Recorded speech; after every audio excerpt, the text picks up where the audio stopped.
Xo'p, ana endi darsimizni boshlaymiz. Darsni o'tib bo'lganimdan keyin o'sha lug'at bilan qanaqa ishlash kerakligi, vazifalarni qanaqa qilish kerakligini tushuntirib o'taman. Birinchi bo'lib mavzumizni tushuntirib olaman. Xo'p, let's start it. Birinchi darsimiz lesson 1, day 1. Bugun birinchi kunimiz va birinchi darsimiz. Bugun biz introducing yourself, ya'ni hamma o'zini qanaqa tanishtirish kerakligi haqida ma'lumot oladi. Tanishtirish uchun kerak bo'lgan fe'llarimizni o'rganamiz, so'zlarimizni o'rganamiz va shunga yarasha grammatikamizni ham o'rganib ketamiz.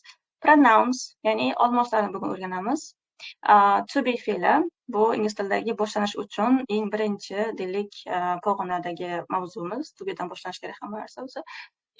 Nouns, otlarni ko'ramiz.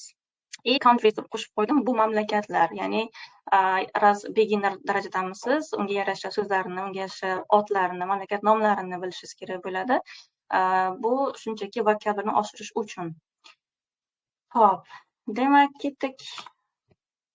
Eng birinchi qiladigan ishimiz ingliz tili alfabetini aytib o'tmoqchiman. Katta yutug'imiz shundaki, lotin tili bilan ingliz tilini demak harflari почти что deylik o'xshash. Ba'zi bir harflar yangilik bo'lmasa. Demak, ingliz tilida 26 ta harfimiz bor. Harf degani esa ingliz tilida letter deyiladi. Ulardan 5 tasi demak vowels, ya'ni unlilar va 21 tasini bizda undoshlar tashkil qiladi. Ya'ni undosh degan so'zimizni esa ingliz tilida consonant deb ataymiz. Xo'p, son oldik. Endi harflarimiz aytganimdek bizga tanish harflar hammasi. Aytilishini men hozir shunchaki zapis uchun aytib qo'yaman, чтобы keyinchalik zapisni ko'rib, yana bir eshitib olishlaringiz uchun, oralaringizda bilaman, ko'pchilik o'sha bilsa kerak bu harflarni, конечно. Aytib o'taman. A, ya'ni A harfimiz ingliz tilida A deb aytiladi. B, C, e'tibor beramiz shu harfimizga, chunki bunga o'xshash yana bitta harfimiz bo'ladi. Buni aytilishi C. Mana pastida yozib qo'yganmiz qanaqa aytilishini. D, E. Bizani anaqa lotin tilidagi A harfimiz ingliz tilida E cho'ziqroq aytilishi kerak. F, G, G emas, endi G. Bizani yumshoq H'imiz ingliz tilida H deyiladi. Aytilishi H. Keyingi harfimiz I. To'g'ri, bizda lotin tilida E bo'lsa-da, lekin ingliz tilida uni biz I deb o'rganishimiz kerak. Keyingi harfimiz J, ya'ni bizni J harfimiz, ularda J deyilishi kerak. K, L, M, N bo'lamancha oson. O, P, cho'ziqroq aytiladi P, Q. Endi bu Q harfimiz lotin tilida, lekin ingliz tilida bo'lishi kerak Q. Va keyingi harfimiz R, bizani o'zimizning tilimizdagi R, no ingliz tilida uni R deb o'qiymiz. Va keyingi harfimiz bu yerda S. Ko'rib turibsizlar, boshdagi C harfimiz bilan S, tipa ikkalasi ham C ga o'xshaydi, lekin bizani tilimizda bittasi bor, ingliz tilida C va S bor, ikkalasi ikki xil harf. Xo'p, endi T, U, U emas, endi U deb o'rganamiz. V, W, X, Y, Z. Bu shunchaki harflardan yakka kelganda aytilishi. Afsuski, ko'p so'zimizda harflar birga kelganda, deylik, ikkitasi, uchtasi birga kelib qolganda, ba'zida boshqacha tovushlar berishi mumkin. Uni sekin-sekin darslar davomida aytib o'tamiz. Hozircha yakka o'rganilgan holatda, demak, mana shu aytilishida yodlab olasiz. Keyinchalik zapisda ham ko'rishingiz mumkin buni qaytarib. Ana endi pronouns. Nima uchun bundan boshlayapman? Chunki formula o'tamiz, zamonlarni o'tamiz, u uchun siz gapni egasini bilishingiz kerak. Gapni egasi esa bizda ko'pincha u, ular, bizlar kabi so'zlar bilan ifodalanadi, ya'ni olmoshlar bilan. Ba'zida esa ismlari bilan bo'lishi mumkin. Hozir esa faqat biz olmoshlarni gapirib o'tamiz. Olmosh degani ingliz tilida pronoun deyiladi. Rus tilida местоимение bilasiz, endi solishtirish uchun yozib qo'ydim. Kimgadir может rus tilida o'rganish osondir. Olmoshlar va местоимение yozib qo'yganman. Xo'p, endi bu chap tomonda ishlarimizga qaraydigan bo'lsangiz, singular va plural. Bular bizada birlik va ko'plik degan tarjimani beradi. Nima uchun ularni yozib qo'ydim? Birlikka taalluqli bo'lgan olmoshlarimiz bizada what 5 ta. I, you, he, she, it. Nima uchun? Endi ular birlikda bo'lyapti, chunki tarjimasini qarang. I, men, birlik. You, you'ni ikki xil yozib qo'ydim tarjimasini. Sen desangiz ham you, siz deb hurmat bilan gapirsangiz ham you. Ya'ni ularda sizlash, sensirash degan tushuncha yo'q. He o'g'il bolaga nisbatan u deyish uchun qo'llaniladi. She esa qiz bolaga nisbatan u deyish uchun qo'llaniladi va it esa hayvonlarga yoki jonsiz narsalarga nisbatan ishlatiladi. Uning tarjimasi u. Demak, bular hammasi birlikdagi olmoshlarimiz. Ana endi ko'plikdagi olmoshlarimiz bor. Bular we, biz degani, yana you kelyapti. E'tibor qiling, tepadagi you, birlikdagi ham you ko'rinishda, yangi, ya'ni ko'plikdagi variantimiz ham you. Buni tarjimasi bizda sizlarni ham berishi mumkin. Yana qaytaraman, you degan olmoshimizni tarjimasi sen, siz va sizlarni ham bera oladi. Oxirgisi they, ular degani. Bular bizada olmoshlar edi, pronouns edi. Keyingi slaydimiz ham imенно shu olmoshlar bilan bog'liq bo'lganligi uchun yaxshilab eslab qoling. Yana hali bunga qaytamiz, savol javob qilamiz. Hop, дальше. Bugungi eng muhim grammatikamiz bu to be fe'li. To be fe'lining tarjimasi o'zi bo'lmoq degani. Shunisi qiziqki, to be ko'rinishda siz gaplarda uni ko'rmaysiz, lekin biz uni tuslangan formasini ko'ramiz, gaplarda qo'llaymiz, o'zimiz gapiramiz. Ya'ni to be fe'lini deb biz am, is, are ni tushunamiz. Ya'ni aytmoqchiman, am, is, are ni bitta qilib aytsangiz to be fe'li deysiz, lekin bizda 3 ta forma bor. Am, is, are. Nima uchun 3 ta, nima uchun, qachon ularni qo'llaymiz, nima farqi borligini bundan keyingi slaydda gapiraman. Hozir esa to be fe'lini o'zi nima uchun kerakligini, nimaga bizga u muhimligini aytib ketmoqchiman. To be fe'li bo'lmoq deb tarjima qilinadi va u bizda birinchi случай shaxs yoki narsa haqida ma'lumot berishda qo'llaysiz. Aytib o'tay, to be'ni qo'llanish anaqalari juda ham ko'p vaziyatlari, lekin bizda shu beginner darajasi uchun faqat 4 tasi kerak bo'ladi hozircha. Keyingi levellarda keyingi levelda o'qisangiz, to be'ni yana ko'proq funksiyasini ko'rasiz. Hozircha esa sizga bu levelda, bu darajada faqat 4 tasi yetarli. Ulardan birinchisi shaxs yoki narsa haqida ma'lumot berishda ekan. Misol uchun, the weather is cold. Ob-havo, havo deylik, havo sovuq. Havoga nisbatan qanaqaligini aytmoqchi bo'lyapman, shuning uchun to be qo'llandi bu yerda. Mana bu isni qo'llaganmiz. Yoki he is a good person. U yaxshi inson. Ya'ni unga nisbatan men qanaqadir sifat beryapman, ta'rif beryapman qanaqa insonligiga. Buning uchun ham menga to be kerak bo'ladi. Ya'ni aytgandek, shaxs yoki narsa haqida ma'lumot berishda bo'ldi. Ikkinchi vaziyatimiz qachon qo'llashimiz kerak? Yosh, millat, kasb haqida gapirganda. Yoshimizni, millatimiz qanaqaligini, kasbimiz qanaqaligini aytishda bizga to be kerak bo'ladi. Misol uchun, I am 19 years old deyishingiz mumkin. Masalan, men yoshim 19 da deyishingiz mumkin. 20 da, 15 da, 35 da. Sonini ketaverasiz. Yana yoshimizni aytish uchun kerak ekan, mana am turibdi. She is Japanese. Bu millat uchun qo'llanyapti. U Yapon, ya'ni millati Yapon deyish uchun to be qo'llandi. Keyingisi, I'm a teacher. Men o'qituvchiman. Kasbimni aytish uchun to be'ni qo'lladim. Bu yerda ham to be'ni o'zining joyi bor. Yana dash yursak, uchinchi vaziyatimiz ahvolimiz haqida aytishda. Masalan, o'zingizni qanaqa his qilyapsiz, qanaqa ahvoldasiz aytish uchun yana to be'dan foydalanishingiz kerak bo'ladi. Misol uchun, I am tired degani men charchadim. Ya'ni ahvolim shunaqa charchagan ahvoldaman bo'lsa, I am tired. Yoki she is hungry. U och deyish uchun yana to be bizga kerak bo'ldi. What is bilan gapirdik. U och degan tarjimani beradi. Xo'p, oxirgi demak qo'llash vaziyatimiz bu joylashuvini aytganda, masalan, qaysi predmet qayerda turganligini aytish uchun sizga to be kerak bo'lar ekan. Misol uchun, the book is on the table. Masalan, kitob stol ustida. Uni joylashgan joyini to be bilan ifodalayapman. Yoki we are in Osaka now. Biz hozir Osakadamiz. Bu shahar nomi. Deyish uchun o'zimizni turgan joyimizni qayerda ekanligini aytish uchun ham yana to be dan foydalandik. Bu slayddagi bilishimiz kerak bo'lgan narsa to be'ning muhimligi, qachon qo'llash kerakligini gaplashib oldik bo'lmoq fe'lini. Yana qaytaraman, to be degan so'zchani o'zini gapda ko'rmaymiz. Mana hech qaysi gapimizda to be degan so'zning o'zi yo'q, lekin uni tuslangan formasi, ya'ni am, is, are qo'llaniladi. Endi keyingi slaydimizda am, is, are nima uchun ular uchta o'zi va kimga qachon qaysini birini qo'yamiz degan savolga javob olamiz. Ko'rib turibsiz, bu yerda yana olmoshlar uchun rasmda ko'rsatib qo'yganman.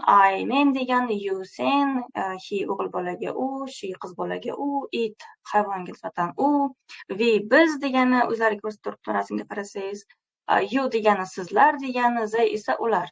Buni biz ko'rdik, o'rganib oldik, tanishib oldik. Ana endi mana shu yerda javob topasiz, qachon am, qachon is, qachon are qo'yilishi kerakligi haqida. I degan olmosh bilan to be qo'llash kerak bo'lsa, am ni qo'llaymiz. Faqat va faqat am men degan olmosh bilan qo'llanishi kerak. I am a student. Men talabaman deyish uchun mana to be dan foydalandik am ko'rinishida. Endi keyingi 4 ta qatorga qarasangiz, hammasi yashil rangda, ya'ni bular bitta guruh hozir, chunki ularni hammasiga biz bir xil fe'l qo'llaymiz, ya'ni are degan fe'limizni qo'llaymiz. Shuning uchun bir xil rangda berilgan. You are a student desak, sen talabasan desak ham are qo'llaymiz. Endi ikkinchi gapimga qarang, you are students dedim endi. O'zgarish faqat talaba degan so'zimizning oxirida s qo'shilib qoldi. Bu talabalar degani ko'plikni beradi bizga. Sizlar talabalarsiz deyish uchun bizga yana are. Yana eslataman, birlik bo'lsa ham you, ko'plik bo'lsa ham sizlar desangiz ham you. Shuning uchun ikkalasida ham bir xil formula, bir xil fe'l are qo'llanish kerak. Keyingisi they are students. Ular talabalar deyish uchun men ularga nisbatan are qo'llashim kerak. We are students. Biz talabamiz ko'plikda. Bu yerda ham yana are qo'llanyapti. Shuning uchun bular to'rttalasini bir xil eslab qolasiz. Bular uchun, shu olmoshlarimiz uchun faqatgina are to be fe'li qo'llanishi kerak. Endi is qoldi. Is qachon ekan? He, she, itga. Ko'rib turibsiz, uchalasi ham qizil rangda belgilangan, chunki uchalasini demak faqat is bilan gapirishimiz mumkin. U, masalan, he is a student. U talaba deyish uchun qo'llaniladi. She is a student. U qiz bola nisbatan u talaba deyish uchun yana isdan foydalandik. It is a table. Bu stol deyish uchun, it bu jonsiz narsa bo'lganligi uchun is qo'ydim. Xo'sh, endi boyagidek slaydimizdagi to be ni am, is, are nima uchun uchta ekanligini menimcha bilib oldik, tanishib oldingizlar. Menimcha savollar bo'lmasa kerak. Mabodo qanaqadir savol bo'lsa, komment yozib qolishingiz mumkin. Kanalda keyin ko'ramiz. Interaction qila olmayman hozir, ya'ni audio bilan gaplasha olmayman talabalar o'zlari bilan, chunki tartibsiz bo'lib qolishi mumkin. Shuning uchun faqat men gapiraman, tushuntiraman, faqat vazifa kelib qolganda sizlar yozasizlar kanalda, tekshirib olib, keyin hisoblaringizni aytaman. Xo'p. Ketdik. Endi faqatgina bizga men talabaman, men uydaman, men o'qituvchiman degan gaplar faqat shu plyus gap bo'lmaydi. Albatta, ba'zida talaba emasman deyishingiz mumkin, ba'zida charchamaganman deyishingiz mumkin yoki ochmasman deyishingiz mumkin. Ya'ni inkor shakli ham bor to be'ni. Emasman, emas degan so'zni ham o'rganishimiz kerak. Xo'p, ko'rib turgan narsalaringiz bu table, bu yerda to be fe'limizni boya o'zimiz o'rgangan, o'sha to be fe'limizni davom ettiramiz. Shu to be fe'limizni plyus shakli va minus shakli va so'roq deb o'rgataman. Osonroq aytish uchun sizlarga ham osonroq eslab qolishlaringiz oson bo'ladi. Plyus degani bu bo'lishli shakl. Talabaman, o'qituvchiman deyishlaringiz bu plyus shakl deyiladi, ya'ni bo'lishli shakl. Talaba emasman desangiz, minus deb yozib qo'ydim. Bu degani inkor shakl. Inkor gaplari uchun minus deb gapiramiz bundan keyin. Endi so'roq gapimizni so'roqcha qilib qo'yganman. Bu endi so'rashda siz talabamisiz deb so'ramoqchi bo'lsangiz kimdandir. Demak, tugani qo'llash mumkin va uni hozir ko'ramiz qanaqa ko'rinishda bo'ladi. Plus formasi biz hozir misollar ko'rdik. Aytganimdek I am, you are, he, she, itga is qo'lida i dalish ketaveradi. Ba'zida lekin bizda inglizlar shu iloji boricha qisqa gapirishni yoqtirishadi. Shuning uchun to be ni mana shu formulamizni dona-dona aytishdan ular qochadi va ko'pincha qisqartirilgan shakli qo'llaniladi. Masalan, I am demaydida I'm deydi yoki you are demaydida dona-dona qilib aytmasdan you are deb qo'yishi mumkin. Bu short form deb ataladi. Ya'ni qisqa shakl. O'sha grammatika, o'sha sizlarga emizlar fe'llari, o'sha olmishlar faqatgina qisqartirilgan hisoblanadi. Qanaqa? Apostrof, ya'ni tepadagi virgulchani ko'rib turibsizlar, buni apostrof deb ataymiz. Shunchaki a harfini o'chirib, m ni qoldiramiz, I'm bo'ladi. You are ni qisqartirib, you are deb qo'yishingiz mumkin. Buni shunchaki yodlab qo'ying, ko'zingiz o'rganib qolsin. Ko'pincha shu short form qo'llaniladi. Endi minusga o'tadigan bo'lsak, ya'ni inkorga o'tadigan bo'lsak, inkor uchun bizga faqatgina not degan so'z kerak bo'ladi. Emas degani u. Bizning tilda emas degani. Uni joylashuviga e'tibor bersangiz, biz o'rgangan am, is, dan keyin notni qo'yishingiz mumkin va shu orqali siz inkor gap tuzgan bo'lasiz. Masalan, I am a teacher edi. Boyagi gapimiz men o'qituvchiman degani edi, lekin men endi aytsam I am not a teacher desam, men o'qituvchi emasman degan gap kelib chiqadi. Afsuski, buni ham zada short formi bor. Buni yodlab qo'yishimiz kerak. Ko'proq praktika qilsangizlar eslarda qolib ketadi. I am not ni dona-dona qilib uzun aytmasdan, shunchaki I'm not deb qisqartirishingiz mumkin. I'm not. Yoki you are not deb uzun anaqa qilmasdan, gapirmasdan, shunchaki you aren't desak ham bo'ladi. Bu ko'proq qo'llanilgan formasi o'zi shu qisqartirilgan formasi. He is not dona-dona aytilgani bu long form, ya'ni to'liq shakl degani. He isn't desangiz bo'ladi qisqartirilgan holatda. Lekin apostrofni qayerga qo'yilishini, qanaqa qisqartirilyapti, bunga ham e'tibor beringlar. Apostrofni joyiga e'tibor beringlar. N bilan T ni o'rtasida bo'lish kerak. Va hokazo, it isn't, we aren't, you aren't, they aren't, hokazo. Shunaqa short formamiz bor. Xo'p, bo'lish shaklini gapirdik, inkorni gapirdik. Ana endi question o'tamiz, ya'ni savolga. Endi so'rashingiz mumkin, o'qituvchimisiz, talabamisiz degan gaplar bo'lishi mumkin, so'roq forma bo'lishi mumkin. Uni qanaqa qo'llaymiz? Shunchaki am, is, are fe'llarimiz gapni boshiga chiqishi kerak bo'ladi. Bo'ldi. Masalan, I ni fe'li am edi, mana I am ni o'rgangandik-ku.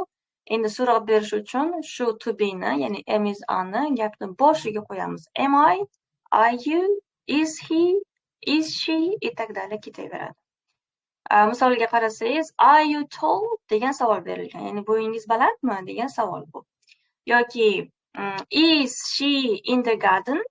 Endi bu yerda he, she birga qo'yilgan. Bu degani uchalasida ham xuddi shu formada bo'ladi degani.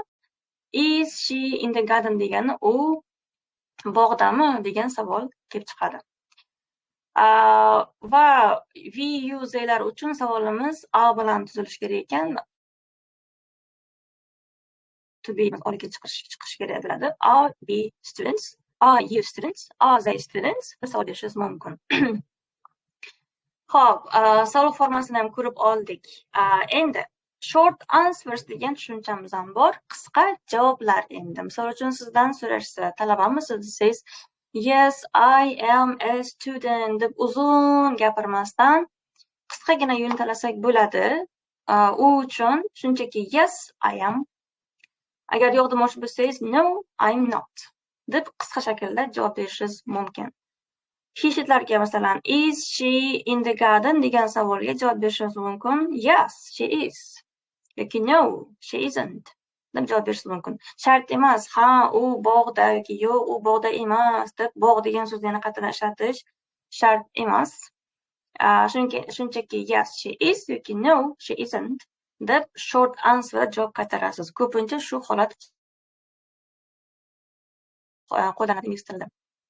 Xo'p, biz hozir to be fe'lini, demak, to be'ni qo'llashni, bo'lishi shaklini ko'rdik, inkorini ko'rdik va so'rog'ini ko'rdik va so'roq gaplariga qanday qilib qisqa javob berishni ham ko'rib oldik.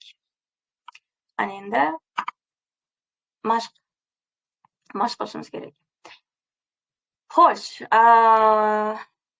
demak,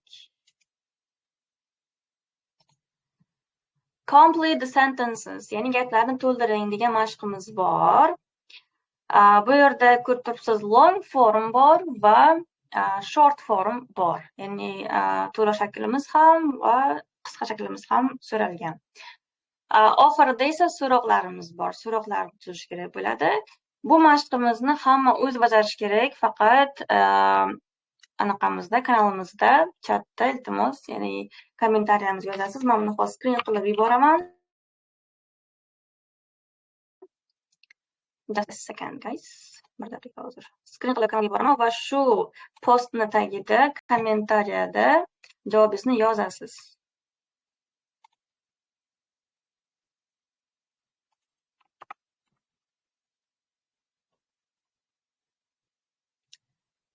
Tak, manimcha ko'rindi hammaga. Iltimos, leave a comment degan joyda, anaqada kommentariya qismida kirib, raqamlar qo'yib, birinchiga masalan A qo'yilishi kerak, ikkinchiga, например, is qo'yilishi kerak, uchinchisida isn't qo'yilishi kerak deb turib yozib chiqasiz. Iltimos, tezlashib javob qoldiramiz.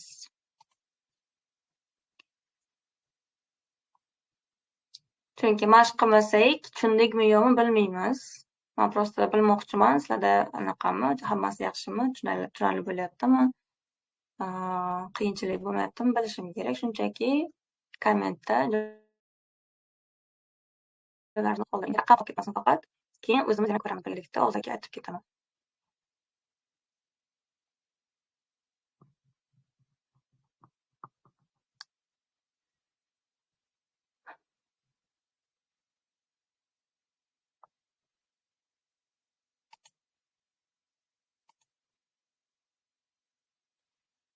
Tak, hali hech kim javob bermagan.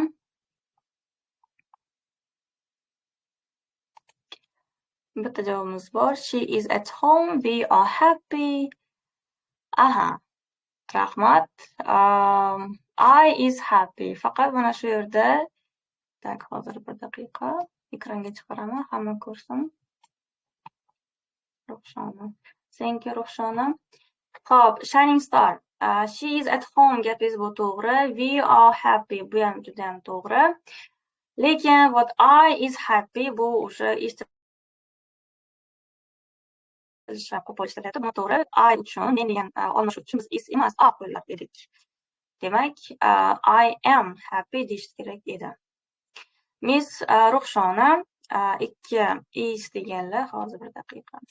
She is at home to'g'ri, 3a deganlar, we are happy to'g'ri, 4ni am deganlar, I'm hungry. Juda ham to'g'ri. Men ochman degan gap. Bo'ldimi? Boshqalar yozmaydimi?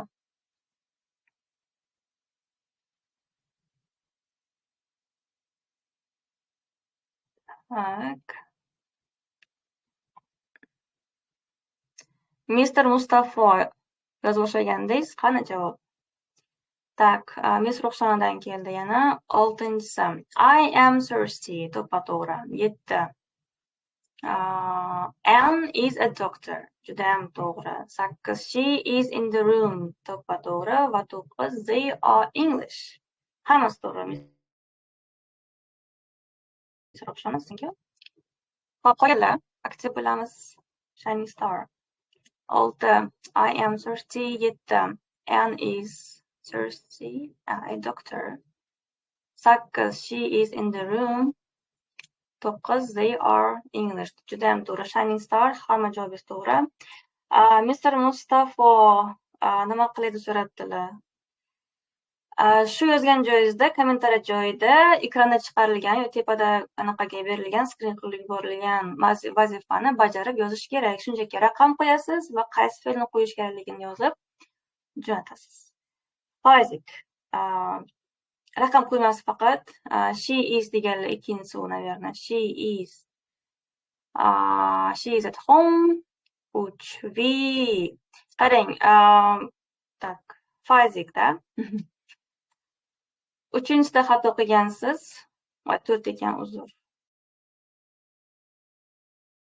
To'g'ri bo'lismi yoki? We are happy, to'g'ri. I am hungry, to'g'ri. Hammasi to'g'ri. Mustafo.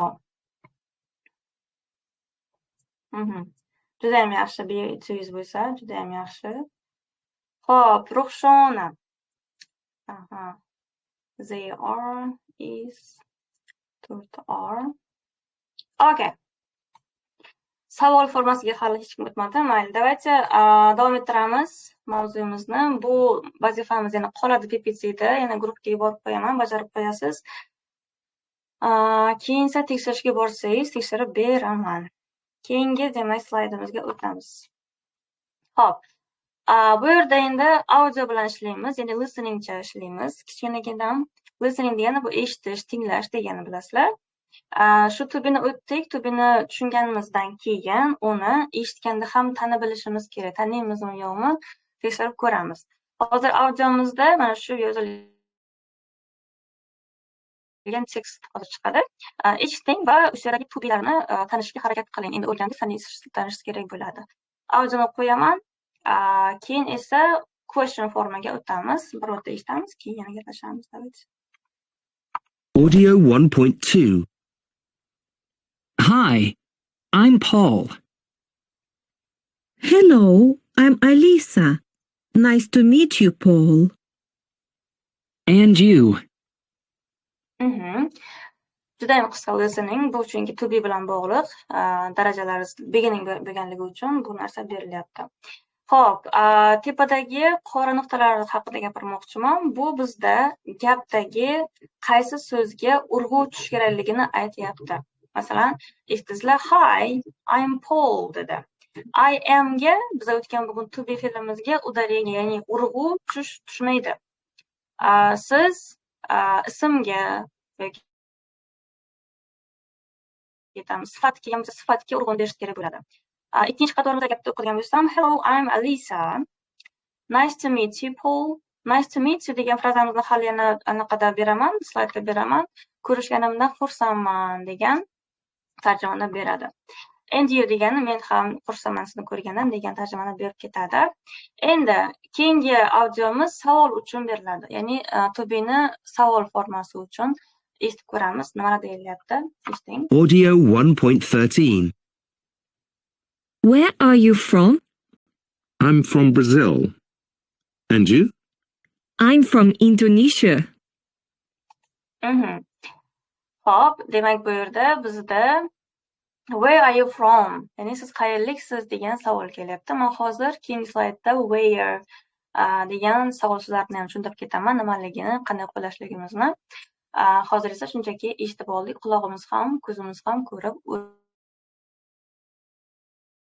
o'rganishi, ko'nikishi kerak bo'ladi bularga. Demak, qayerliksiz degan savol berilyapti. I'm from Brazil and you? Men brazilyalikman, sizchi?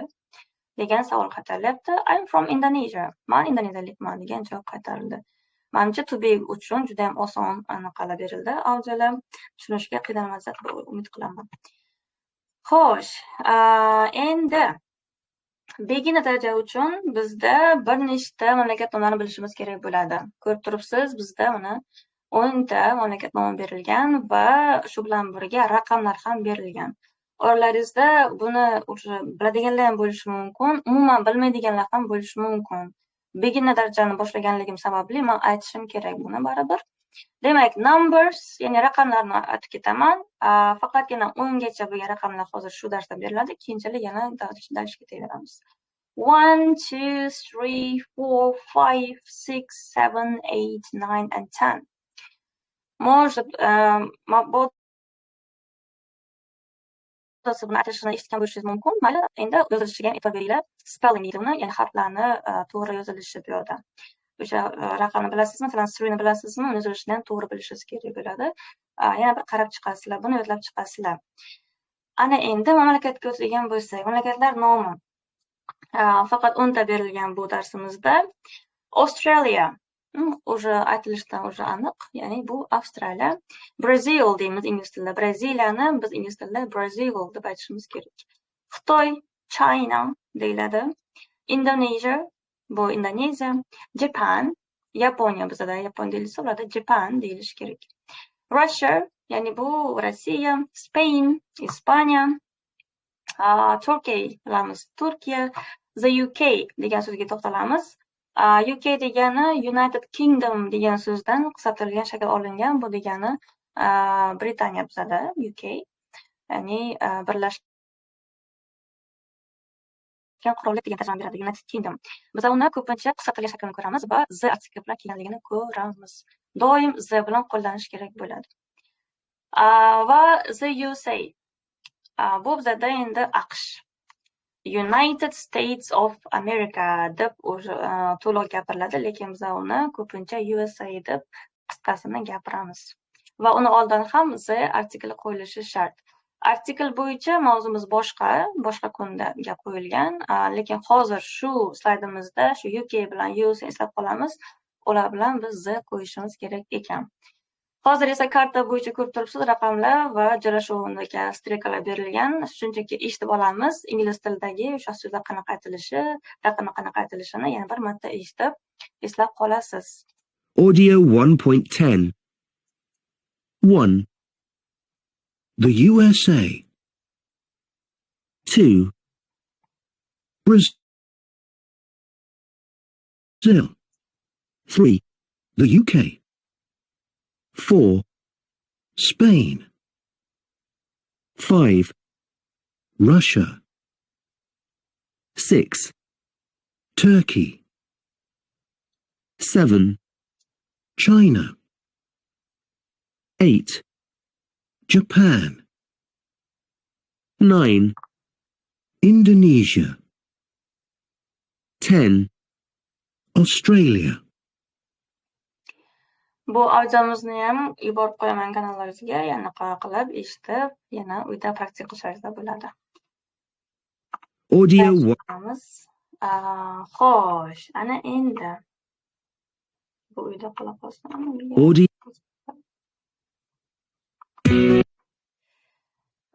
Question words. Hozir buni o'tib olaman, keyin bu bilan bog'liq bo'lgan videomizni tomosha qilamiz. Question word haqida nima deymiz? Question word tarjimasi savol so'zlar degani. Ya'ni to be bilan siz savol berishni o'rgandingiz, ya'ni uydamisiz yoki o'qituvchimisiz, charchaganmisiz deylik yoki u bog'dami degan gaplarni ko'rdik. Oddiy to be bilan savollarni ko'rdik. Endi savollarda bizda ba'zida u kim yoki u nima, u qayerda, qanday degan savol so'zlar ham kelishi mumkin. Biz hozir shu slaydda, demak, ularni qo'llashni o'rganishimiz kerak bo'ladi. Birinchidan tarjima qilib beray. What degan so'zimiz nima deb tarjima qilinadi. Where degani esa qayer. Qayer deb yozib qo'ydim, lekin gapni tarjimasiga qarab, kontekstga qarab siz qayerdan, qayerga, qayerlik deb tarjima qilishingiz mumkin. Bu gapga bog'liq. How degani esa qanday degani. Xo'p, endi ularni joylashuvini ko'rishimiz kerak ekan. Biz sizlar bilan questionni ko'rdik. Question ya'ni savol berish uchun to be, am, is, are gapni boshida qo'llash kerakligini aytdik. Xo'p, endi savol gapimizda savol so'zlarimiz ham bo'lsa nima qilamiz? Ularning joyi qayerda bo'lishi kerak? Ularning joyi hammadan oldinda bo'lishi kerak bo'ladi. Masalan, mana ko'rib turibsiz, what's your name? Savol so'zimiz gapni boshida qo'llanyapti. Ilgari siz amizani boshida qo'llab o'rgandingiz savolda, ana endi savol so'z ham qatnashganligi uchun uni joyini ko'rib turibsiz. Eng birinchi savol so'z kelsin, keyin to be kelsin va keyin gapni egasi olmashib kelish kerak bo'ladi. Misolimiz mana what's your name degan ismingiz nima degan tarjimani beradi. Where are you from? Ya'ni o'sha beginner darajasidagi gaplar bular hammasi qayerliksiz degan gap. Savol so'zimiz where, qayer degani. Endi tarjimaga biz o'zimiz tilimizga moslashimiz kerak. Shuning uchun Qayerlik deb o'zimiz tarjima qilamiz. Qayerlik siz deb tarjima qilishimiz kerak bo'ladi.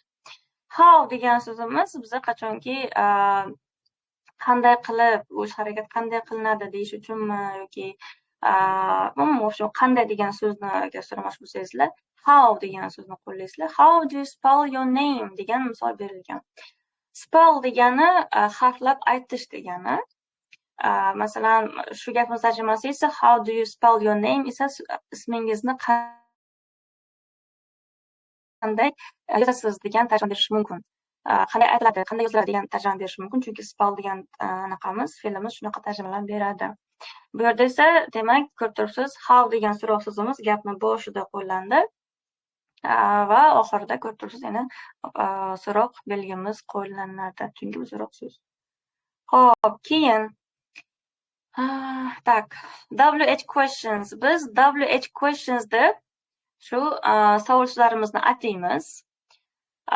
Mana bu yerda esa sizga formula berilyapti, yozib qo'yishingiz mumkin, keyinchalik konspektda maqomida formulani yozib qo'yasiz. Birinchi question word qo'llanishi kerak. Aytganimdek gapni boshida, masalan, where'mi, what'mi, how'mi qo'yasiz. Keyin to be qo'llanishi kerak. To be ham qanaqa bo'lishi kerak? Olmoshimizga mos bo'lishi kerak. O'rgandik-ku, I uchun am, he she uchun is, we use uchun are. Olmoshga mosini qo'llaysiz va oxirida keyin o'sha kerak bo'lgan so'zni qo'yib ketasiz. Mana what's your name? Buni yozib aniq qilib ko'rsatay. Question word degan demak bizada hozir word bilan teng. To be emizda bizada what is joyida turibdi va subjectimiz esa mana your name. Sizning ismingiz nima degan tarjima beradi. Where are you from? Juda ham oson savol. Qayerliksiz? Endi contractions, ya'ni qisqartirilgan formalar bu yerda ham bor. What is yoki where is degan gaplaringizni siz qisqaroq qilib aytishingiz mumkin. What yoki where is deb gapirishingiz mumkin, lekin a bilan u narsa ishlamaydi. Ya'ni what are deb biz dona-dona aytishimiz shart. Uni qisqartirilgan shakli, menga o'xshagan shakli yo'q, u xato narsa. Shuning uchun eslab qolamiz, faqat is bilan o'sha so'roq so'zlar kelganda ularni biz qisqartirib gapirishimiz mumkin, lekin qolganida a bilan qo'llansa o'sha mumkin emas. Hop, endi misolga qarasak, what's your phone number? Ko'rib turibsiz, mana bu yerda isni qisqartirilganmiz. What is bo'lgan o'zi aslida bizga qisqartirib what's your phone number, telefon raqamingiz necha degan tarjimani beradi. Bunga keyin javob berishgan it is 020 itagdalar. Endi ikkinchi gapimiz where are you from? Ko'rib turibsiz, a-ni lekin qo'shib bo'lmaydi, qisqartirib bo'lmaydi. Shuning uchun dona-dona aytyapmiz. Where are you from? Va javobi keyin Bangor bo'ldi. Demak, question wordlarimizni tanib oldik, joylashuvini bilib oldik. Ana endi native speakerlar, ya'ni inglizlarni o'zi bu so'zlarni qanaqa qo'llaydi, savollarni qanaqa tuzadi, ularga qanaqa javob berishini hozir videoda tomosha qilamiz. Ular o'sha native speaker xuddi inglizlarni o'zi gapiryapti. Qani bir eshitib ko'rasiz, taniysizmi, emizani taniyapsizmi, u yerda so'roq so'zni taniyapsizmi? Tekshirib ko'ramiz. Shunchaki video tomosha qilamiz. Давайте. Just a second.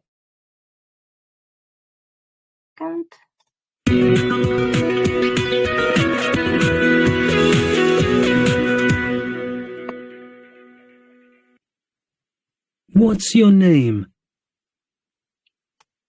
I'm Alex. My name is Gabriela. I'm Brittany.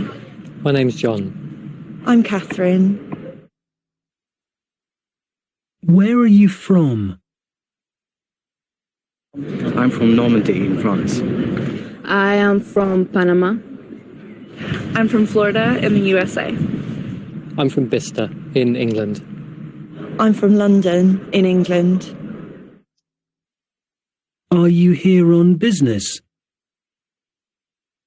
I'm here to work and study. I'm here to study. No, I'm here to study at the university. No, I'm here on holiday. No, I'm here on holiday. What's your job? I'm a French teacher. I am a student. I'm a student. I study economics. I'm a waiter in a French restaurant. I'm a nurse. ko'rgan bo'lsangiz, tushungan bo'lsangizlar, bu yerda to be bilan va biz bugun o'rgangan so'roqlarimiz bilan qatnashgan gaplar aytildi. Bularni nativelar o'zi gapirdi, savol-javob qilishdi. Yana u videoni yuborib qo'yaman, uyda yana bir marta tomosha qilasizlar. Xo'p, endi greetingsga o'tamiz. Bir qaraganda oson bu o'sha so'zlarimiz, chunki ko'pchiliklar o'sha bilsa kerak. Salomlashish ingliz tilida, может desagina bilmaydi. No, beginner programmamizda bular kiritilgan bo'lgani uchun yana o'tishimiz kerak bo'ladi. Hello ular uchun, ya'ni salom berish uchun bizda nimalar bor? Hi yoki hello deyishingiz mumkin. Hi degan bu qisqa salom, bu ko'pincha informal, norasmiy joylarda gapiriladi hi deb. Hello esa rasmiy joylarda gapiriladi salom berishda. Good morning yoki shunchaki morning. Good morning bu formalni, ya'ni rasmiy aytilishi, morning shunchaki do'stlaringizga shunchaki morning deb ketishingiz mumkin. Bu ham xayrli tong degan tarjimani beradi. Ertalabki salom. How are you? Ya'ni bizdagi o'sha so'raydi-yu, qanaqasiz, yaxshimisiz degan gap ularda ham bor. How are you deb so'rashi mumkin. Bunga javobimiz bo'ladi fine, thanks and you. Yaxshi, rahmat, sizchi degan yana qayta savol berishimiz mumkin. Great, thanks. Ya'ni ahvolingiz yaxshi ekanligini siz yoki fine bilan yoki great bilan berishingiz mumkin. Thanks esa bu rahmat, yaxshi degan uchun qo'llangan. Goodbye'ga kelsak, endi xayrlashish uchun kelsak, bu yerda bizda have a nice day degan so'zning frazamiz bor. Bu kuningiz xayrli o'tsin, yaxshi o'tsin degan ma'noda beriladi. Shunchaki xayrlashish o'rniga have a nice day deb ketsangiz bo'ladi. Unga javoban keyin thanks you too, rahmat sizga ham deb xayrlashish mumkin. Bu endi she'rga gapirsa thanks you too deb javob berish mumkin. Yana xayrlashishimizda demak goodbye va shunchaki bye bor. Bye ya'ni do'stlaringiz bilan o'sha norasmiy tarzda xayrlashmoqchi bo'lsangiz bye deb qo'yishingiz mumkin. Goodbye esa bu rasmiy joylarda ko'proq qo'llaniladi. Bye, see you later. Xayr, ko'rishguncha deb ketishingiz ham mumkin. Tarjimasini hozir aytib chiqdim sizlarga. Endi hozir mana shu rasmlar bilan birga qaraysizlar. Pastida demak tushib qoldirilgan so'zlar bor. Audiosini qo'yaman. Audioni eshitamiz va hozir ko'rgan, hozir tanishib olgan so'zlarimizni eshitib ko'ramiz. Ko'zimiz ham, quloqimiz ham ko'nikib borishi kerak. Audioni qo'yapman, eshitib olamiz. Audio 1.27. 1. Hi. How are you? Fine, thanks. And you? Great, thanks. 2. Morning, Patrick. Good morning. 3. Have a nice day. Thanks. You too. 4. Bye. See you later. Goodbye. Demak, ko'rib oldik. Salomlashish va xayrlashishlarni endi bilib oldik. Aytilishini ham bilib oldik, yozilishini ham bilib oldik. Audio. Xo'p, ana endi bizda bu o'sha endi homework tushuntirib ketaman. Homeworkda, ya'ni uyga vazifada sizlarga video yuboriladi. Katta, anchagina katta video. U yerda esa faqat bugun o'tilgan olmishlarimiz va to be fe'llarimiz qo'llangan. Ya'ni o'rganganingizni praktika qilish uchun video tomosha qilasiz va undan keyin bo'lsa o'sha video asosida savollarimizga javob berish kerak bo'ladi. Masalan, Layla is from deb turib, Hong Kong yoki London. Demak, variant berilgan, siz eshitib, o'sha videoni tushunganingizdan keyin ularga javob berasiz. Masalan, Layla Hong Konglikmi yoki Londonlikmi tanlaysiz. The hotel is in Hong Kong yoki London. Ko'rib turibsiz, oson gaplar, o'sha o'tilgan, hozir o'tgan fe'llarimiz kelyapti. Mehmonxona Hong Kongda joylashgan demoqchida. Endi aytdik-ku, to be'ni qo'llash va anaqasida vaziyatlarini. O'sha yerda bor edi, joylashuvlari uchun ham to be qo'llaymiz degan joy bor edi. Vot, qo'llanyapti. Demak, o'sha mehmonxona Hong Kongda joylashganmi yoki Londondami eshitib topishlaringiz kerak bo'ladi. Richard is from the USA yoki England. Richardni endi bu yoqqa degan mehmonimiz bo'ladi. Shu mehmonni eshitasiz gaplarni va u qayerdan kelganligini topshirishingiz kerak bo'ladi. USAdan keldimi yoki Englanddanmi? Richard is on holiday yoki on business. Mana shu narsaga ozgina to'xtalib o'taman. On predlogi keldi. Buni biz predlog deb ataymiz, preposition deymiz. To be bilan on kelganda bilingki, bu masalan on holiday desa, otpustka uchun, ya'ni dam olish uchun kelgan degan tarjimani beradi. Richard is on holiday bo'lsa, Richard dam olishda degan gapni tarjima qilib beradi. Yoki on business degan joyi bo'lsa, bilingki, u business bo'yicha kelgan. Misol uchun, Richard is on business here bo'lsa, Richard bu yerda business uchun kelgan degan tarjimani beradi. To'g'ri, kelgan degan fe'limizni o'zi gapda yo'q, lekin biz uni o'zimizning tilimizga to'g'ri tarjima qilishimiz uchun, moslashtirishimiz uchun shunaqa tarjima qilamiz. Demak, to bilan on kelishini gaplashib oldik.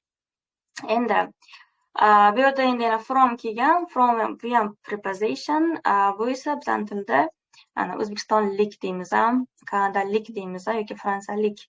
Buni ham eshitasizlar. Demak, Fabien degan qahramonimiz qayerdan ekanligini topishingiz kerak bo'ladi. Ko'rib bo'lgandan keyin tanlaysiz. Yoki 6-chisida ham mana on kelyapti bu yerda. Fabien is on holidaymi? Dam olishga kelganmi?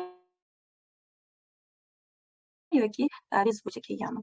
Breakfast is in the conference room yoki restaurant deyapti. Ya'ni nonushta konferensiya xonasidami yoki restorandami, uni ham ko'rib, keyin to'g'ri variantni tanlaysiz. Xo'p, keyingi mashqimni tushuntirib ketaman, nima qilish kerakligini. Yana tomosha qiling videoni va registratsiya kartasidan to'ldiring. Ya'ni siz ham chetga chiqsangiz, gostinitsaga borsangiz, chet eldagi sizga o'sha forma berishadi, anketa berishadi, uni to'ldirasiz. Bularni qayerdan olasiz javoblarini? Yana shu videoda. Video tomosha qilib bo'lgandan keyin siz to'ldirasiz. Demak, Richard degan qahramonimizni last name'i nima? Endi last name degan so'zimiz lug'atimizda ham berilgan. Men darsdan oldin lug'atni aytib o'tdim. Hamma ko'rganmi yo'qmi xabarim yo'q, конечно. Yana keyin darsning oxirida lug'atni ko'rsataman, qanaqa ishlash kerakligini. Har bitta darsimdan oldin o'sha dars kerakli bo'lgan so'zlar beriladi. Ya'ni o'quvchi dars kirishdan oldin lug'atni o'zi yodlab kirgan bo'lishi kerak. Shunday qilsagina so'zni eslab qolishi yaxshilanadi. O'sha so'zni qayta-qayta ko'rib, eshitib, mashqlab ko'raversa, o'sha yaxshi esda qoladi. Shuning uchun darsdan oldin yodlashimiz kerak so'zlarni. First name va last name degan tushunchalarimiz nima bo'ladi? First name degani ismimiz. Masalan, my first name is Mahfuza. Last name esa bu familiyamiz, ya'ni oilaviy familiyamiz bor-ku. Unda o'sha familiyani biz tarjima qilamiz, ularda last name deyiladi. Topasiz Richardni, demak, ikkinchi ismi, tipa familiyasi nima ekanligini videoni ko'rib bo'lgandan keyin siz yozasiz. Address. Address degani lug'atimizda bor edi bu ham. Bu manzil degani. Manzili qayerda ekan buni? U videoda aytgan, spelling qilgan, ya'ni harfma-harf aytgan, sekin-sekin qilib, uni eshitib, tanlab, keyin yozib qo'yasiz. Number of nights. Night degani o'zi kecha degani, number esa son degani. Ana endi birgalashtirsak, buni number of nights, ya'ni o'sha mehmonni qoladigan kechalarning soni. Necha kun qolishi deylik. U gapni o'sha Richard keladigan mehmon aytgan bu anaqamizga, xodimga, uni eshitib yozib qo'yasiz son bu yerda. Chunki number deyapti, siz faqat 3-chi anaqada ochiq qoldirilgan joyda son yozasiz. Endi ikkinchisi, demak, ikkinchi mehmonimiz haqidagi ma'lumotlarni topishimiz kerak bo'ladi. First name Fabien ekan. Yaxshi, endi uni last name topishimiz kerak. Familiyasi qanaqa ekanligini eshitib, spelling qiladigan aytyapman, harfma-harf aytadi. Harfma-harf aytganda uni tushunishingiz kerak, chunki alfabetni o'tdik. Qaysi harf qanaqa aytilishini bilasiz o'sha. To'g'ri yozishga harakat qilasiz. Va uni ham adresi, ya'ni bu yerda 5-raqamda, demak, qanaqadir so'z yashirilgan. Son bo'lishi mumkin, ko'cha nomi bo'lishi mumkin, yoki shahar nomi bo'lishi mumkin. Eshitib, uni to'ldirib qo'yish kerak bo'ladi. Number of nights bu ham endi o'sha mehmonxonada qoladigan kunlarning soni. Uni ham eshitib, faqatgina son yozib qo'yasiz. Videoni ko'rish juda ham muhim, chunki hamma so'zlarni yodlagan ishlaringizni videoda o'sha realni qanaqa qo'llaniladi, qanaqa aytiladi, so'zlar bir-biriga qanday ulanadi, to be qanaqa kelgan, qisqartirilganmi, to'liq kelganmi, rasmiy gap bo'ldimi bu yerda yoki norasmiy ko'rishlar bo'ldimi, hammasiga e'tibor beringlar. Ya'ni gostinitsaga kelganda mehmon bilan xotin o'rtasida qanaqa bo'lishi mumkin, rasmiy yoki norasmiy, eshitib ko'rasizlar. Salomlashishidan, xayrlashishidan bilishlaringiz mumkin. Shuni bugun o'tdik chunki. Xo'p. Keyin esa yozmishlarimiz bor. Bularni siz daftarda qilishingiz mumkin yoki laptop, ya'ni notebookda qilishingiz ham mumkin yoki telefonda ham qilishingiz mumkin. Maslahat bergan bo'lardim kompyuterda yozishga, chunki raz ingliz tilini o'rganyapsizmi, ya'ni bu degani qachondir yoki CFR yoki tam IELTS o'qimoqchi bo'lgandirsiz, qanaqadir maqsadingiz borki, kirgansiz menimcha. IELTS o'qirsangiz, bilasiz, hozir o'sha paper based yo'qolgan, xabarlaringiz bor, faqat kompyuterda topshiramiz. Yozishga kelganda o'sha typingda muammo bo'lmasligi uchun o'quvchilar shu beginnerdan boshlasa, menimcha yaxshi bo'ladi. Anaqa typingda qo'lingiz yaxshi kelishi kerak. Laptopda yozish uchun, kompyuterda yozish uchun. Agar iloji bo'lsa, kompyuterda yozsangiz juda ham yaxshi. Agar iloji bo'lmasa, muammo emas. Telefonda bajarsangiz ham mayli, chiraki yozib rasmga tushirib yuborsangiz ham mayli, hammasini qabul qilamiz. Xo'p, mana shuni qanaqa qilishni o'rganib ketaman. Birinchisi, rewrite the sentences with contractions. Ya'ni berilgan gaplar, bu polni to'liq gaplar berilgan, to'g'ri hammasi, faqatgina siz uni qisqa shaklini yozasiz. Biz o'tdik-ku, anaqa donatilishi I am yoki I'm. Siz o'shani qisqartirilgan formasiga yozib chiqasiz. Ikkinchi mashqimiz, rewrite the sentences to make them negative. Ya'ni berilgan gaplarimizni, 4 ta gapimiz berilgan, buni siz inkorga o'girib chiqasiz. Shunchaki not qo'shish kerak.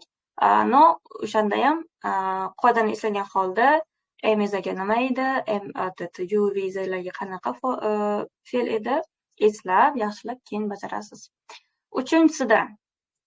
Uchinchisida bu dialogni bizga aralashtirib bergan siz, mana shu birinchi masalan berilgan gaplar bor, Ahmed, I'm, hi. Buni to'g'ri oddiy, ya'ni to'g'ri tartibga qo'yib gap yaratasiz. Bu ham praktika sizga o'sha anchagina yordam beradi. To'rtinchi mashqimiz, ikkita demak qahramon o'rtasidagi dialogni siz to'ldirishingiz kerak bo'ladi. Nimalar bilan? To be bilan. Joy kelsa am qo'shish kerak, joy kelsa is qo'yish kerak, joy kelsa a qo'yish kerak. Hammasini tushuntirdim. Darsning boshida to bilan tushuntirganman. Yana bir eshitib ko'rib, keyin bajarishingiz mumkin. Va oxirgisi va eng muhimi, write about yourself. Ya'ni to bini o'rgandingiz, plus, minus, so'roq hammasini o'rgandingiz, so'zlarni yaxshi bilasiz, yodlagansiz lug'atni, ana endi ozgina writing qilasiz, ya'ni yozish bilan bog'liq mashqni qilasiz. About yourself degani esa o'zingiz haqida. Hamma o'zi haqida yozish kerak bo'ladi. Masalan, yoshi nechida, qayerlik, kim bo'lib ishlaydi, masalan, I'm a student deyishingiz mumkin, talabaman deyishingiz mumkin yoki tam anaqa hali videoda ham ko'rdik, I'm a nurse degan gap eshitib qolgan bo'lsangizlar, men hamshiraman degan joylar bor. Siz ham o'zingiz haqida o'rgangan grammatikangiz, bugun tushuntirilgan grammatikani qo'llagan holda ma'lumot yozishingiz kerak bo'ladi. Kamida 3 ta gap bo'lsa yetadi hozircha bu. Bo'ldi. Demak, kech kirganlarga eslatib o'taman, mavzuni men tushuntirib bo'ldim, zapisni keyin ko'rishingiz mumkin. Xo'sh, ana endi lug'at bilan ishlaylik. Lug'atimizni tushuntirib o'tmoqchiman. Lug'atimiz. Agar ko'rgan bo'lsanglar, anaqada kanalimizda saytimizda linkini yuborganmiz, Norasays English. U yerda lug'atlar berilgan. Hamma lug'atlar unit hammasi ajratilgan. Men hozir o'shalarni ekranda chiqarmoqchiman. Tushuntiraman qanaqa ishlash kerak. Xo'p, hozir bir daqiqa.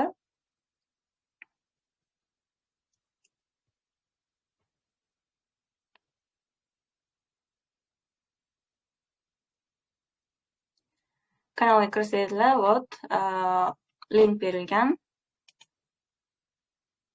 Bu sizni saytga olib boradi. Bu saytimizni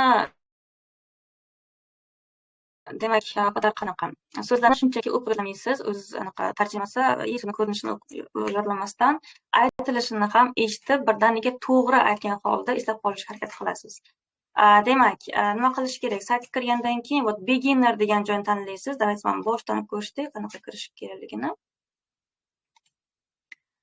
Mana saytga kirganingizda mana bu ko'rinishda bo'ladi. va pastda levellar bor. Level degan daraja degani.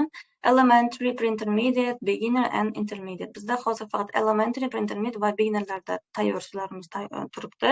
Sizni darajangiz beginner bo'lganligi uchun shuni bosasiz. Ichida esa 10 ta unit bor. Ya'ni Navigate kitobimizni 10 ta mavzusi bilan aloqador hamma so'z berilgan. Shu so'zlarni hammasini bilsangiz, siz o'sha beginner darajadagi hamma so'zni bilgan bo'lasiz va bemalol keyin elementary levelga o'qiyman deb, masalan, boshqa kursga borasizmi yoki qanaqadir sentrga borasizmi, bemalol keyin buni o'tganman, mana o'sha elementary o'qishim kerak deb borasiz. Demak, unit 1 ni bosasiz, ketdik. Unit 1. Bugungi o'tgan so'zlarimiz shu yerda bo'lishi kerak. 46 ta so'z, 46 ta gap ham berilgan. Birinchi bo'lib study vocabulary, ya'ni lug'atni yodlash joyiga kirasiz, o'rganish joyiga kirasiz. Bitta bosib kirsak bo'ladi. Mana ajoyib degan so'zimiz great. Tarjimasi inglizchasi berilgan va ustiga bossangiz Great. aytilishi ham bor. Birdaniga aytilishini to'g'ri aytib yodlasangiz, keyin o'ziga yaxshi. Va hokazo, mana hamma so'zimiz berilgan. Buni hammasini yodlab qo'yasizlar. Keyin yodlab bo'lganingizdan keyin faqatgina o'yinlarni o'ynashingiz mumkin. Flashcard degan joy ko'rib turibsiz. Mana bu yerda vocabulary list bo'lsa, bu yerda flashcards. Ustiga bossangiz, yodlab bo'lgan so'zlaringizni endi test qilasiz. Qani esingizda qolganmi, yo'qmi? Masalan, ajoyib degan so'zni eslasangiz, aytasizda, ustiga bitta bosasiz. Great. Ya'ni to'g'ri topdingizmi? Demak, yaxshi, men bu so'zni bilaman deb turib, bu so'zimizni shundoq unga jo'natib yuborasiz. Alifbo degan so'zimizni Alphabet. to'g'ri aytdingizmi, to'g'ri topdingizmi? Yaxshi, I know this bosish mumkin yoki shunchaki unga surib yuborsa bo'ladi. Masalan, biz degan so'zni, ish degan so'zni bilmay qoldingiz, xato aytib qo'ydingiz. Masalan, ustiga Business. to'g'ri variantni ko'rdingiz. Demak, buni hali praktika qilishim kerak ekan, hali yaxshi esimda yo'q ekan deb turib, buni xohlasangiz mana bu tugmani bossangiz bo'ladi yoki shunchaki chapga surib yuborsangiz, bu so'z hali yana qayta keladi, faqat uni eslab qolmaguningizgacha. Hokazo. Bu flashcard bilan bog'liq bo'lgan anaqamiz, deylik, o'yinimiz. Bu endi ham o'yin, ham so'zlar bilan anaqa qilasiz. Undan keyin agar vaqtlaringiz bo'lsa, taksidamisiz, ko'chadamisiz, bo'sh vaqtingiz bormi, shunchaki o'tirib, interaktiv qilgandan ko'ra shunchaki o'yin o'ynaysiz. Bu o'yinning foydasi bor. Matching game degan o'yinimiz bor. Ustiga bosib, lug'atingiz bilan demak yana ishlasangiz bo'ladi. Hozir bir daqiqa. Matching, ya'ni tarjima bilan ishlaysiz. Masalan, ajoyib degan so'zni yodlagansiz, taniysiz, demak uni bosib, tarjimasini bu tomonda topishingiz kerak bo'ladi. Masalan, uni tarjimasi greatmidi? Great. Ketdi. Bir marta yana eshitib olasiz. Alifbo nima edi? Alphabet. Дальше. Bunga sizga ball beriladi. Agar noto'g'ri qilib qo'ysangiz, oxirigacha bora olmasangiz, yana qaytadan ishlash kerak bo'ladi. Ball yig'ib borsangiz, o'ziga qanaqadir qiziqish oshadi. Chunki u ballarni keyin siz gaplarni tuzish uchun yordamga almashishingiz mumkin. Bizda yana gaplar bilan bog'liq bo'lgan mashqimiz ham bor, lekin hozir unga shoshmay turibman, chunki siz hali predloglarni, artikellarni o'tmagansiz. Shuning uchun qiyin bo'lishi mumkin. Mana bunga o'xshagan mashqimiz ham bor. Gaplarni tartibi bilan ishlash. Ya'ni qachon to be kelish kerak, qachon gap egasi keladi, predlog qara kelish kerak deb, demak, praktika qilsangiz bo'ladi. Masalan, this is kelish kerak. Keyin kelish kerakmi, z kelish kerakmi yoki ofmi, siz grammatikani o'rgangan bo'lasiz, ungacha o'sha predlogdan tanigan bo'lasiz, keyin o'sha dальше ketaverasiz. Masalan, qo'yaylik. This is a map of the world. Keyin u gapning tarjimasi ham chiqadi va This is a map of the world. gapni aytilishi ham bor. Demak, saytdagi lug'atlar bilan ishlasangizlar, tezroq o'rganasiz, ko'proq esda qoladi, praktikangiz ham anchagina oson bo'ladi. Xo'p, endi vazifalarni, PPTni, video materiallarni hammasini kanalga yuboraman. Bemalol ishlatib, vazifalarni qilib, menga yuborsangizlar, feedback beraman, endi tekshirib, xatolarni aytib, kamchiliklarni aytib, yana qayta o'ziga jo'natishim mumkin. Xo'p, darsimiz aytilgandek bir ikki variant bo'lishi mumkin. Darsning qiyinchiligi, osonchiligiga qarab bo'ladi. Bugungi darsimiz shundan iborat. Mavzuni tushuntirdim, vazifalarni berdim. Savollar bo'lsa, iltimos, o'sha komment joyiga, yana anaqada kanalimizda chat qismi bor. O'sha yerga o'tib savollaringizni berishingiz mumkin. Hozircha esa mana shundan iborat darsimiz. Hammaga rahmat vaqtlaringizni ajratib kirganlaringiz uchun. See you next time. Goodbye. Bye bye.